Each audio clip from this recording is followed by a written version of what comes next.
मंत्रिपदाची शपथ घेतल्यावर पहिल्यांदाच मुख्यमंत्री देवेंद्र फडणवीस दिल्ली दौऱ्यावर आहेत। यावेळी त्यांनी नितीन गडकरींची सदिच्छा भेट घेतली।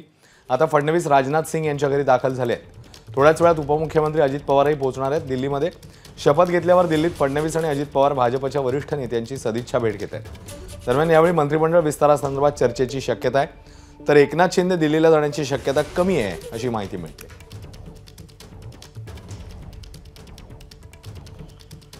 आणि या सगळ्याबद्दल अधिक जाणून घेऊया। अक्षय भाटकर आपल्यासोबत आहेत। अक्षय, एक मुख्यमंत्री आणि एक उपमुख्यमंत्री दिल्लीला पोहोचत आहेत, म्हणजे अजित पवारही पोहोचण्याची अपेक्षा आहे, मात्र एकनाथ शिंदे जाणार नाहीयेत। यामागे नेमकं काय कारण? अक्षय, कारण ते नेमकं समजू शकलेलं नाहीये की नेमकं काय कारण आहे। मात्र आज सकाळपासूनच एकनाथ शिंदे यांच्या दिवसभराचं जे शेड्यूल येतं, त्यांचं जे कार्यक्रम पत्रिका आहे त्यामध्ये कुठेही दिल्लीला जायचा कार्यक्रम हा आधीपासून मेन्शन नव्हता। त्यानंतर ज्यावेळी ही बातमी समोर आली की हे तिन्ही नेते हे दिल्लीला जाण्याची शक्यता आहे, त्यावेळेपासून देखील आम्ही ज्यावेळी त्यांच्या स्टाफशी विचारलं किंवा इतर त्यांच्या निकटवर्तीय आहेत त्यांना देखील विचारलं, तेव्हा देखील त्यांनी सांगितलं आम्हाला कोणत्याही सूचना या मिळालेल्या नाहीयेत। त्याच्यामुळे सकाळपासूनच त्यांचं हे एक निश्चित होतं की जाणार नाहीत आणि अजूनही ते बाहेर पडले नाहीयेत, गेलेले नाहीयेत। एक पक्षप्रवेश होता अकोल्याचा, तो पक्षप्रवेशासाठी नक्कीच बंगल्याच्या त्यांच्या खासगी निवासस्थानाची इथे आले होते,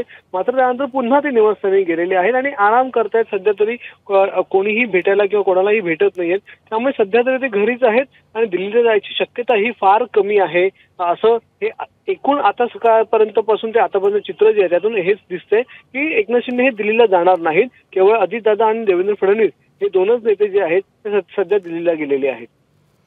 धन्यवाद अक्षय या सगळ्या माहितीबद्दल। एबीपी माझा, उघडा डोळे बघा नीट।